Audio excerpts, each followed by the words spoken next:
I'm Amber Leidick, your host, and this is the Art of Equine Alchemy podcast. This podcast bridges the gap between science and spirituality in the equine industry.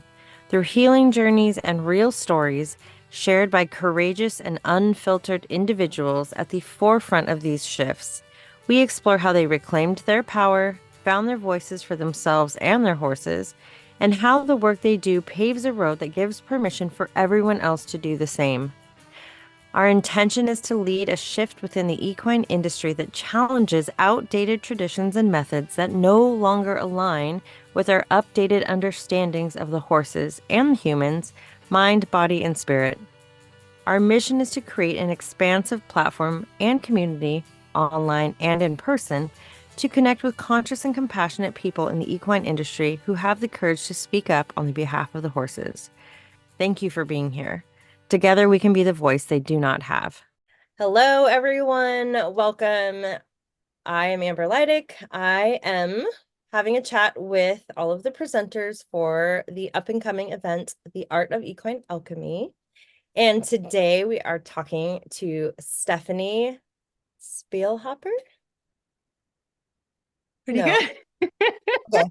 I told her before we started that we were going to practice saying her name so that forever, anyone that chooses to come to the event, you'll know how to say her name. So Spielhaupter? No, Spielhaupter. Haupter. Spielhaupter. But it's a really difficult name anyway, even in Germany. So I think you're doing great. Perfect.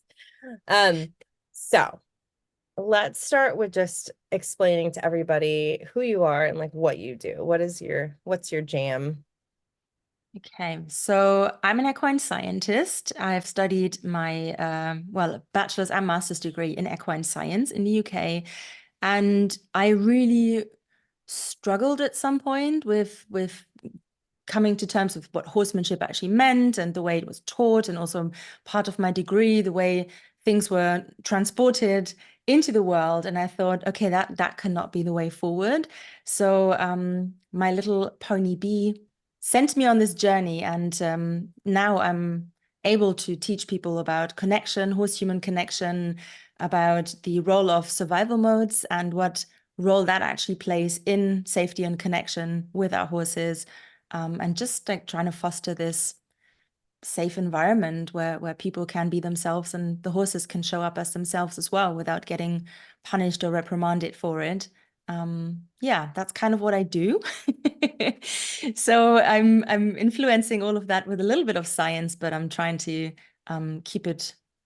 I don't want to say keep it real, but I'm trying to keep it as real as possible, like tangible. Maybe that's the thing, because science can get a little bit complicated and confusing. But yeah, we're gonna try and influence that a little bit. It's kind of what I do. Yeah, I find it interesting because I've always been the person that can work and not need to know why.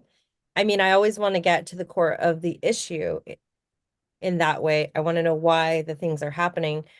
But if I can find a route that softens, that helps everyone feel safe, and then the problem gets solved, I didn't ever need to know why, like the scientific piece of it. And I feel like, Yes.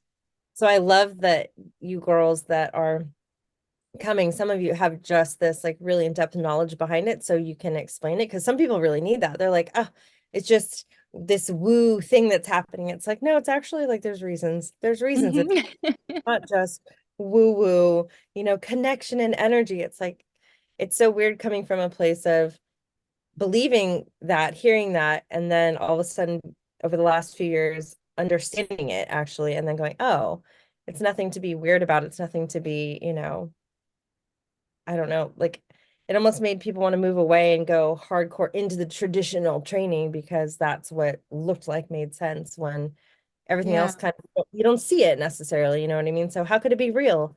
So I love that you guys have that piece and that you bring that part to it. Oh, thank you.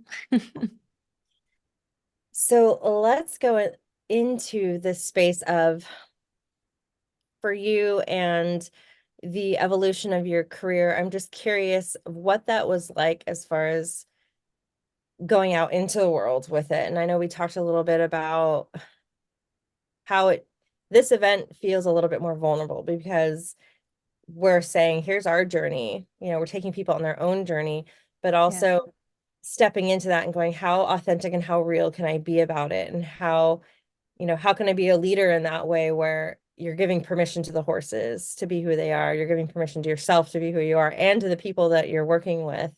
What has that been like for you? A struggle.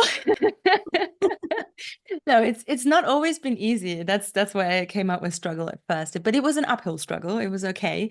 It's just I think because I studied equine science and there was a lot of it was kind of influenced by this traditional approach. And, horses had to be lunged in training aids, for example, because that was the only way it was done. Or horses, if you're grooming them, you had to wear a helmet or gloves because that was the safest way to do it. And it was just so many, I mean, two random examples out of so many things that were kind of taught and transported in this. Not saying this degree was not good, by the way. Like, there was a lot of good stuff in it, but it made me doubt myself so much because what felt right and what was taught to be right kind of didn't really meet at the same level. And I really struggled with that because I've always been really connected to animals, horses and dogs in particular. I've always been an outdoorsy nature kind of person. I think I am kind of grounded, but none of that was allowed to be in that side of things, if that makes sense. So I really struggled to bring those two elements together and really be me in the whole process of it. That was rough, but yeah, I mean, I could go into details here if you want me to, but it was a challenge. Yeah. Yeah, do you have a story around that? I think a lot of people can relate to that because most of us are not taught the way that we are teaching people now. Most of Yes. us are taught this, the certain way things are, and it's how it's always been Yeah. done. And that horse is broke, for those of you listening, I'm doing air quotes, which I think that term in itself is crazy to me. And I've used it and I understand it, but like words are so potent and have so much energy behind it. So why Yeah. the hell are we saying that? That's crazy. Um, Yeah. but that most people can relate to not learning that way. So when you do start to feel like this doesn't feel right to me, actually, but everyone around you and the professionals and your peers are doing it a certain way, you do get really torn. And there is a point where you have to choose to, Yeah. explore either other professionals or pull away and go, okay, wait a minute, I want to do the things that feel good to me and my horse. And what does that look like? So do you have a story around that you kind of had to go through? Yes, I do. So, when I was doing my degree, I moved my horse, my mare, from Germany to the UK, and where she was stabled, that's kind of what sent this domino chain off in a way. I moved her to the UK, and she was put in a singular paddock around two other horses. So there were three horses on the yard, but everyone had a singular paddock. And Sun, my mare, she came from this really amazing breeding farm. She's a Tennessee walking horse. She's super social. She's very, you know, she's a leader in many ways, and she's very present. And she has this energy and this glow about her, and you just notice her. You can't help but notice her. But I could sort of see that because she wasn't having the access to the other horses, because she wasn't getting the nurture that she needed and deserved, she kind of withered away in front of my eyes, and I had to make a decision. So, it starts with little tiny choices that you make, but really the horses confronted me with that. So I was brave enough to then start my own paddock paradise, my first paddock trail in 2014. But if you have one horse and she's just struggled and been depressed because she was lonely, I needed another horse. So I went out and looked for other potential loans and or just people who had some horses available and what could kind of fit her. And I found this really malnourished, really broken, really, like you said the word, but yeah, she was broken inside out. This little Exmoor pony mare, and she just had well, her foal had just been taken away from her, and she was just separated by this hedge from her foal, and the foal kept screaming, and I was on this yard, and she was locked in the stall, and because she was so tiny, she just had to keep looking up, and her lower neck muscle was huge, and her whole body just screamed at me, take me and nourish me. And I thought, oh, good God, okay, I'm gonna do it, because nobody's gonna take on a horse like that or a pony like that, not at least not knowing what they're in for. And I kind of knew, because I was always around horses and I studied. So I took her on, but then she's she kind of turned out to be the biggest challenge ever. She kind of turned out to be this really feisty, I mean, I don't blame her. She turned into this really feisty girl, basically saying no to me all the time and rejecting me all the time and telling me I'm not good enough and telling me, no, you're not real, and all of that stuff. I felt it. Obviously, she didn't tell me in human terms, but she not transformed, she transported that message to me in the case that she was just saying no all the time. She would run away, she would go into fight or flight. And it took us about half a year to get to a point where I could put on a head collar without her freaking out or trying to bite me or kick me or, something like that, where we'd kind of come to a point of, I hear you, I see you, I don't want anything from you. But it took so much of me to not expect her to like, air quotes, function for me. It took so much of me to be faced with that, to be faced with this rejection and with this, you're not showing up real. So, I'm not, at least it's what I felt in that moment, because I was trying to get the knowledge from the degree and everything I'd learned about horsemanship and about husbandry and all that stuff, and put it like this mold and put it over those horses, and it just didn't work. It just did not work. And she showed every single day that it's not what she's here for. So, I really started to doubt myself. I started to feel like I'm not made for horses. Like you said, I had to pull back because I did not want to get someone to tell me how to work her, because at least that I knew already it wasn't the way forward, because I felt inside there was another way, but I couldn't quite grasp it. And then, yeah, well, she's been with me for 9 years. So over those 9 years, she really has become such a light for me, showing me and guiding me on this path of really showing up as myself. Because it turns out, like, I spent a lot of time in this state of fight and being, without noticing, being not who I am and trying to be someone completely different, just to fit in somehow in this equine world. But the pony said no. So the pony said no. The pony said, come as you are, and if you don't, then I'm not going to have it, which is great. That was quite something. And then, I feel like she really sent me on this journey of discovering who I really am, finding out, all these, I kind of buried myself under all these layers of beliefs and things that I thought should be and have to happen. And she kind of helped peel them off, like, one by one. And in the end, well, she died from a colic, but in the end, even her death was kind of this pivot point of, completely different trajectory of everything else. Yeah, that was quite something. So yeah, Yeah, that'll be. the ones that say no and don't back down and don't shut down, I feel like are the ones that really bring forward the biggest lessons. Gosh, yes. Because what do you do? And like you said, it was like, I feel rejected. I am not good enough. I'm not doing this right. I think Yeah. when people bump up against horses like that come into their life, if they know that it is for them and there are bigger lessons for them to figure out, and if they hear other people talking about horses like that in that way, not this horse is broken, there's something wrong with it, I need to figure out what's wrong with it, how do we fix this, where it's like, Mm. I think the most underrated thing, and the thing that I think everyone that is coming to this event talks about, is that nervous system and how it is like everything. I have a horse here right now that I pulled from a situation where He was on his own.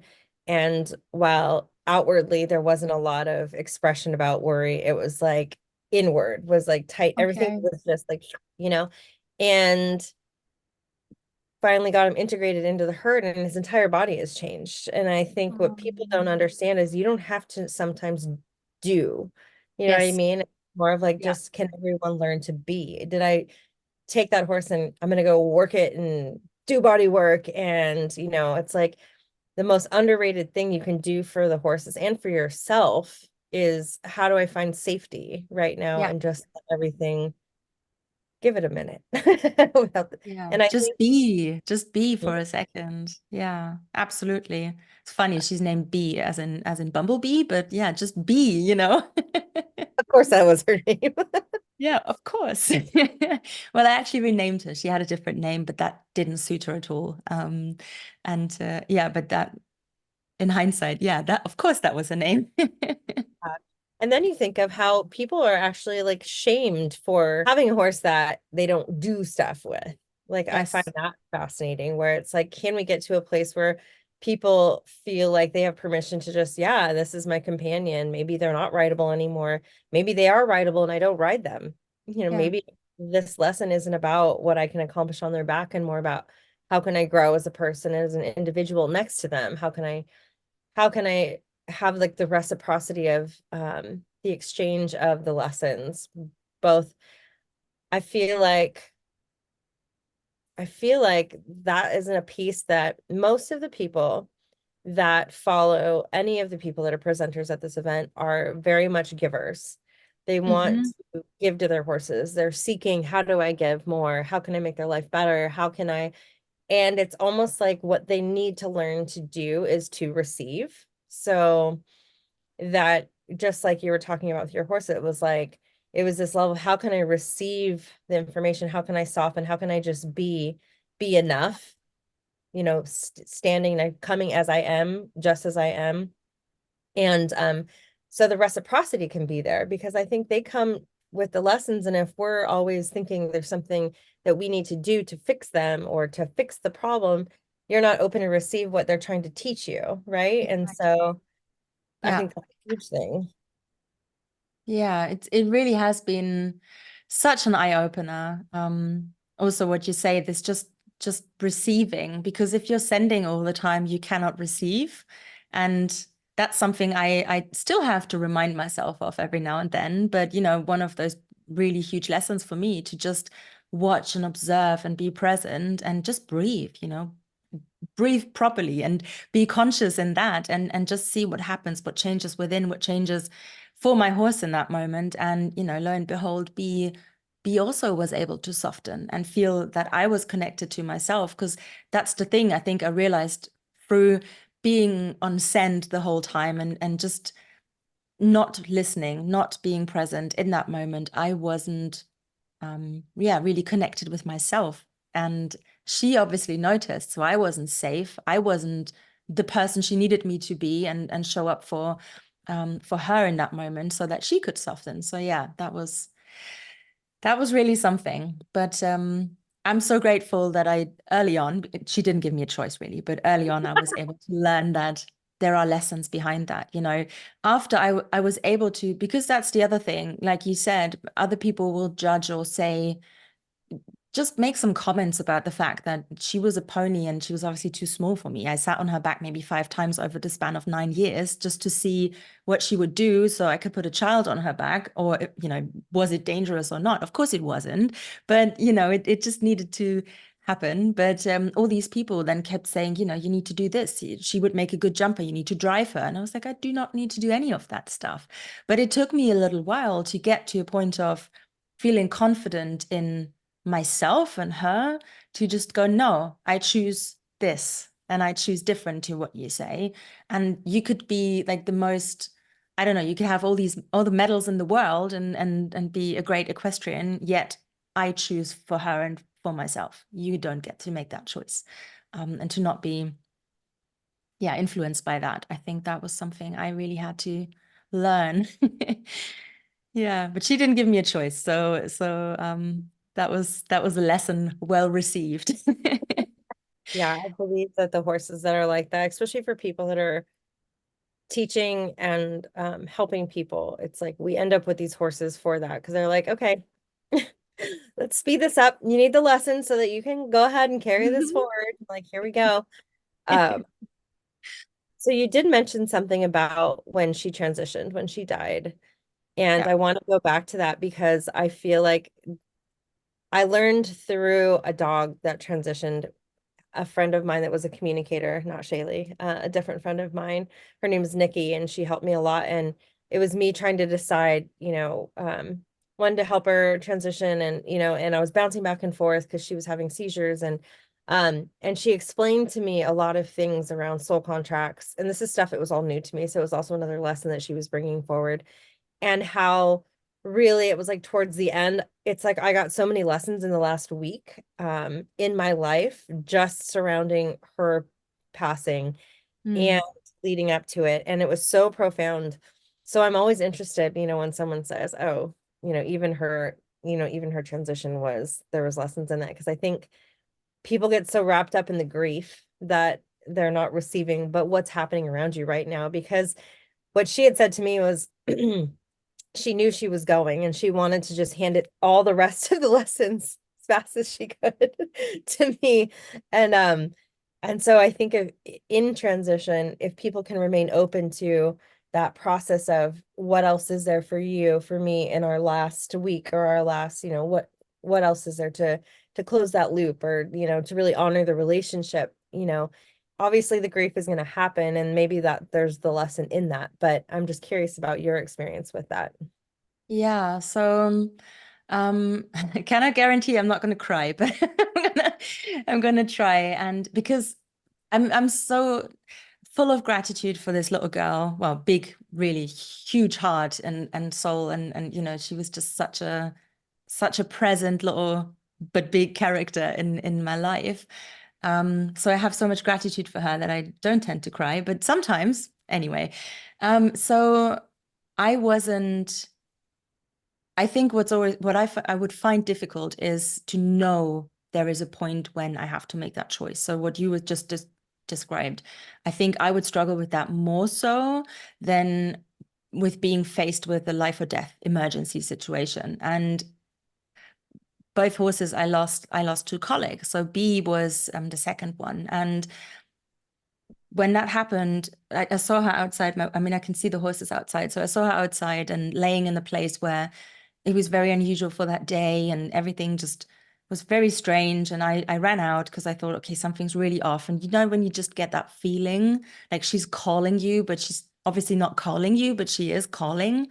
So I ran out and I saw her, and whilst I ran to her, I already called the vet and I said, we're going to have an emergency and it's a life or death situation. So please rush over. And I remember lying or sitting on the floor with her, and it was raining and muddy, and her head was kind of on my lap because she couldn't get up anymore. It was that bad. And she'd always been really healthy. So there were no signs of I'm gonna die of a colic tomorrow, nothing at all. And I just sat there, laid there with her, and I kept saying, like, you can't die, like you're not gonna die. I don't want you to die. And then at some point, my friend, she joined and tried to support me in this. And then she said, but why? Mhm. Why are you saying that? It's not your choice. And I thought, oh shit, even in that, sitting in that moment and being with that horse in so much pain. And I think that's what really killed me in that moment, just seeing her in so much pain. So when my friend said, but why? It took a split second, and I looked at B and I said to her, you know what? Because I just kept thinking, hang on till the vet comes. But then I looked at her and I said, you know what? It's okay. You're allowed to go. I'm at peace with that. And in that moment, she did this like massive, like a sigh, and then she just sort of flopped into my lap. She did hang on a little bit longer, but when the vet came, I told him what had happened, and um, I said, we're not going to do any experiments with her. We're giving her a chance, but if that doesn't work, then I'm at peace, she's at peace, and we're okay with it. So we tried and it didn't work, and she could hardly walk anymore. She would just collapse. So, um, yeah, when that happened, I told her I love you, but obviously she knew that already because we'd already gone through all of that stuff before. And then she was gone, and it was, of course, it was the 31st of December, just turning to a new year. Of course, it was like that. So she sent me into this new year being on my own, and as if she was to say, you got this, go for it now do it. And she was the one showing me I need to show up as myself. She was the one facing me with all these challenges. So yeah, it was like she was saying, now you go, you do it. And 2 weeks later or so, my grandma died, who's always been such a light for me as well. So I've lost these two pillars, really. And then I struggled. I really struggled trying to, what do you do now? You have to make a choice. You kind of have to move forward.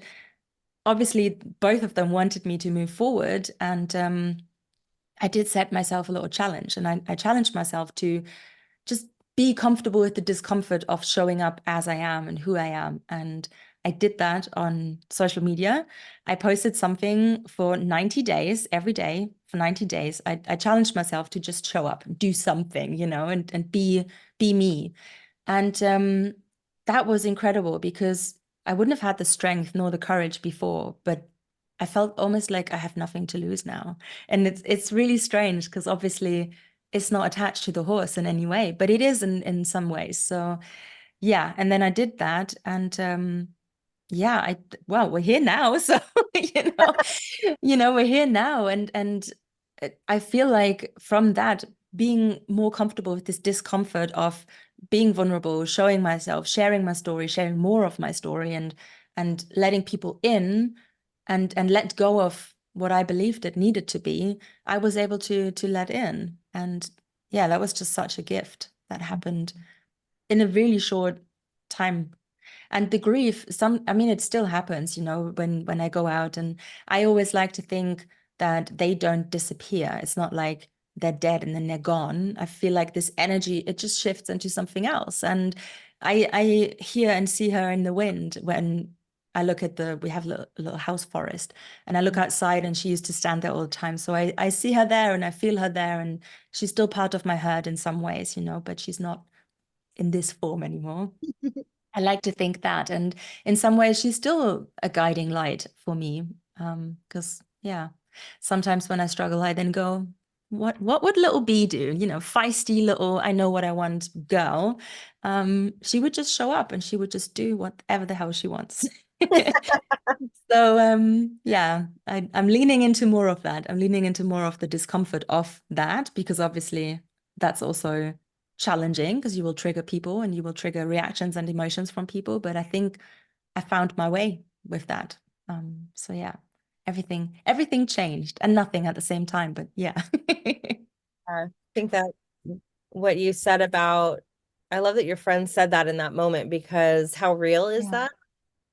Because I don't Right. think a lot of people are, I want to say even brave enough to say Yeah. something in that moment, but that is the realest thing, because I Yes. actually had to do that for a client. And when you were talking, I was like, oh, it's like this permission at the end where you're like, I'm okay. Like I do have Yeah. this. It's like the gift you give back to them when they're like, oh, you know, and she had a horse that it was taking a very long time, and we couldn't figure out what was wrong with him, and it was over a couple weeks, and it was just excruciating to watch him drop weight. And when we were in the ICU and he wasn't eating, I was doing body work on him, and then and then finally he laid down, and she's like, oh, he hasn't laid down. And I looked at her and I was like, this is just temporary. He needs you to be okay with him not being here. He's literally holding on for you to get this lesson of Yes. detachment, of I can remain, connected to myself and connected to you once you're in the non-physical. It's like these lessons they really want you to get before they go. And sometimes Yeah. it's in the letting go is Yeah. that last lesson. So I think that's a beautiful thing that I think people don't talk a lot about, is that transition into the non-physical, where it's like we get, it's so sad. And sometimes I look at my dogs and the horses I have now, where I know I'm most likely not going to get more horses after, like, my 4 or my 3 that I've had, for so long. And I've had them since they were babies, and I can't even imagine owning another horse or buying, it just seems so out of the realm. And then all of a sudden a wave will come and be like, oh God, they're not going to be here forever. God, And it's just don't. wild. It's like Yeah. I'm never getting another dog again. I'm never like I don't want to, but here we go and like, oh, this puppy, and you start this Yeah. whole new relationship over knowing that at the end it's probably going to be pretty painful, but you do it Yes. anyway because we're humans and we're like here to connect and we're here to, I think, experience that full range of emotions. And when you talk about being authentic in her presence, the other thing I think people often think, which I really want to drive home for people, is you hear that thing where traditional horsemanship trainers would say, don't let them know you're afraid, as if they can't feel what's going on. Mhm.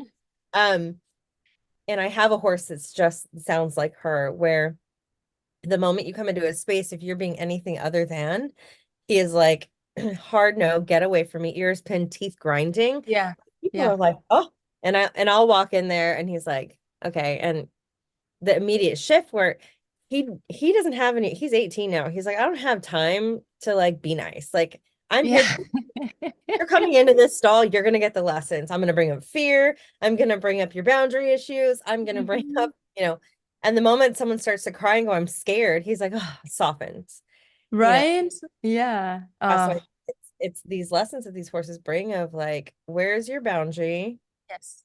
Honoring their boundary and then showing up exactly how you are is literally like the foundation of every relationship you actually want in your life. Yes. I want And to add something to that if I can. The thought that so after B had gone, transitioned, as you put it, I like that actually. I sat in the hay and just sat there for probably for hours. Just time just collapsed and just I had to cry lots and lots and like my body needed to release so much. But the one thought that kept circling and because you just said that's like the foundation for the relationship, the thought that kept circling back was we don't own them. Mhm, And I think that is so profound. That is, if you can manage to integrate that in whatever way that shows up for you, but the fact that we don't own them, they own themselves is just something that she really has. That was like the last slap in the face, basically. She's like, there you go, take that. And I feel that, and I can now show up for them in such a different way because I feel like, okay, I don't own you. You own your own, you have agency and all that. I don't get to decide for you. And we can do things together, but we meet in the middle. It's not like a one way, I decide you have to do and function. And yeah, B really, really did that for me. mhm. Yeah. I love that she's been the driving and the inspiration for this entire podcast. She's like, I'll be taking credit. I'll Talk about take over. Thank you. Yeah. Yeah, I mean there are so many more and I could, each obviously every single horse that has come into my life in whatever way, shape, or form, they have all had a profound influence on the way that I'm going and continue to go on this journey. But B has been because she's been so out of the ordinary and she was never shut down. She was never compliant. She just said no. And I loved that she had so much autonomy. And I deep down, I wanted that and I wanted more of that for my horses. And I'm not talking just about shaping the behavior to fix things. I wanted more. And she was there to give all of it. That was incredible. So yeah, she gets to have a stage. we're gonna maybe we're gonna integrate that statement into the event. What would B do? We might need to have that on like a mug or something. Yeah, yeah, actually, what would B do? Because we all need to be more, yeah, more, what's the word? I'm looking for a word. Unapologetic about Yeah, yeah, where where it's just like, no, that. who I am. I And love it. Yeah, I think that scares people because people really want and they crave connection, they crave being with other people, they crave that, and they think the way to get there is to be how they think they should be. And exactly. people can feel that. And when you're just unapologetic in how you feel and where you're at, obviously not in like a rude way. Um, But when you Never. just know who you are and you know what feels good to you and what doesn't, and you're willing to say no to the things that don't feel good, like B and like flirt, then what happens is you energetically you call in the people that align with that. So you get to be real and you get to be who you are and you get to be loved for, and accepted for that. And I feel like every single one of you presenters and the supporting professionals that are going to be there, like that is what they embody. And that is how we all ended up at this event together because you've had to go through this process of this is who I thought I should be. And these situations have happened, which it's like the stages of transformation for the online thing that I take people through. It's like that's the fire. That's where like you're in this chaos, you're in these decisions and you have to learn how to just be still and still still ask like what do I need right now though? Amongst all of Yeah. this, like what am I pretending and what's real about who I am. And I feel like B was like your fire, right? When she like was like, here, Yeah, let me burn off anything that's not actually true for you. And let's find out who you really are. And I think, absolutely. Yeah, in so many ways, really. She really was that. all right, so we'll end with this one last question. If you could change anything in the horse industry, there's a lot, but if you could change one thing that feels like the most impactful, significant, important thing to you, what would it be? Connection over compliance, I think. Mm. That's Oh, something. good. Yeah, it's I gave a keynote on this actually this year, and it shook up a lot for a lot of people, especially the ones that are more set in the traditional horse world, because the word autonomy and connection and all that, I think it's scary to a lot of people and for various reasons. But we need more connection, not compliance, between horses and their owners, between the owners and other horse owners or horse people around them, but also between people with themselves. Mhm. And if we don't have that, I mean, I firsthand experienced what happens if you're not connected to yourself. I'm actually like haven't mentioned that, but my body actually started screaming no at some point, and I got really sick and I had to have an operation, all that stuff, all shortly after B's death. So, everything kind of came to a head. And that's because in so many ways I was still compliant, not connected. And by shedding all of that and by being more connected, I think we can change so much. And I know this event very much is under the roof of connection. Yeah, but I think if we can let go of this compliance thought, Mhm. I think, it could help people, it could help horses, it could help the industry. Welfare standards could be lived in a completely different way. So many factors that play into that. So, Yeah, and I feel like it's just crazy to me when you do look at how much we know about their bodies and about their minds and about their nervous systems and what is still accepted. yes, It's wild. Like it doesn't so make wild. sense to me, even if it was just Yeah. from strictly from not being connected, but like looking at what's happening to their bodies Yeah. and what we're judging high and scoring high. And it's just like it doesn't make sense to my brain.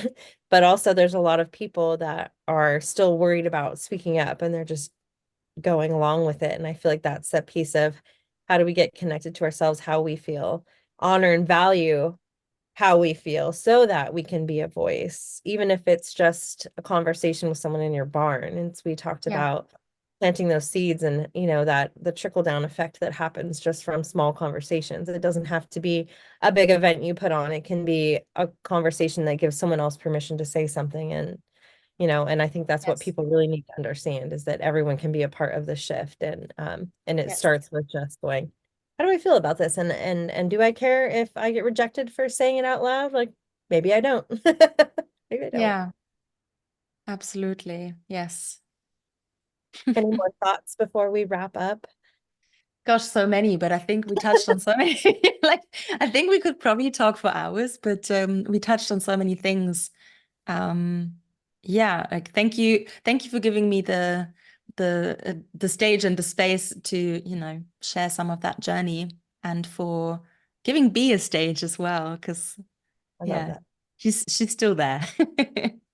I love honoring the horses that were like that and are like that because I think that they're labeled as something different And I hate that for them because I think also the people that are like that get labeled as difficult when really those are the ones that are making changes and Yes. need to be honored. And so when you get labeled as stubborn or, not compliant or, naughty because you were in school and Mm. couldn't sit still, it's like these are the experiences that people have had. And so when they go into shift into horse world, the language and the conditioning that we have goes straight into the horse training, traditionally horse training, right? It's like it's because we were raised that way that Yes. it's our perspective is of that. And I think there's a huge shift in I like to say the human world There with is. Yeah. different types of parenting and so I think Yeah. it's all we're getting to the people through the horses. And I know we all love the horses, but there is something about being able to support your fellow humans that I love. And that I couldn't love until I knew what it was to be connected to myself. I was actually very disconnected and didn't really like people that much, honestly, for most of my career. So it was that's what they pulled forward. It was like I would help the horses and be like, oh, the people are just messing these horses up, instead of being like, well, actually, maybe you could How be can I bring them in on board? instead of rejecting and being snotty and bratty and judgy, it's like, but I was doing that to myself. I was that way Yeah. to myself. I was judging myself. So how could I see anyone as different from that? And so I think all of us are on our own personal journey. It's like me too. Yeah. Our personal journey. He also has been a huge giver of lessons. Help me. Yeah. You are beautiful and I love you. Um, yeah, and I think that all Yeah. on that journey where we've had to go, wait a minute, I need to feel better about who I am. Who am I? What do I want? Honor myself. That's the only way that, Yeah. yeah. Yeah, So, because if we don't, then it's super isolating. mhm, And we do that to ourselves more often than we think. mhm. It's yeah. Yeah, definitely. Well, Rad, I'm excited. I'm excited to meet you in person and hug you for reals. So am And I. and yeah, so if any of you have any questions that are listening or watching, drop them in the comments and we can somehow get to them. I didn't plan this part, but I know this is going to spark We a lot will of things. answer. And I just really want people to get to know you guys as presenters, know what they're going to experience, the yummy rawness of everyone and who they really are. And so I think this little conversation really did that. I It was like, I really did. almost cried. No one ever gets me to cry when I'm facilitating things. I was like, oh. Oh, I thought I saw that, but I Good wasn't job, good job. 100% sure. Nice, nice. Which I know that'll be nice and juicy for everyone. Everyone can have a good cry during that story. Thank All you right. so much. Yes, yes, yes. And we'll drop your all your information of how people can find more about you. Do you want to share that actually right here? Oh, can do. Yeah, sure. Sorry. Took me by Yeah. surprise. I know, I Wait, know. We're ending and then all of a sudden we weren't. yeah, got two dogs here. They want to share something as well. No, so yeah, everyone who feels called to learn more, to dive deeper, and to find out more about my unique perspective about connection and safety, they are more than welcome to join the Inner Circle membership. It's a subscription where we have monthly calls, where I check in with my community, where we have bi-monthly new pieces of content. Actually, we're going to do a 12-week deep dive now into something called Leaving Survival Mode, Finding Connection. So, that will remain in there for everyone who's listening to this. And yeah, I think this is like the main go-to place from now on. Obviously, there's Instagram and all that stuff, but I think if you want real connection, like really riding on that now, but no, that's what I always say. Like this is my safe space for the community that I sort of build around this. Yeah, and it's a great place to be. So you're more than welcome to hop in. All right, awesome. All right. Okay. Lovely talking to you. Lovely No speaking to you puppies too. down there.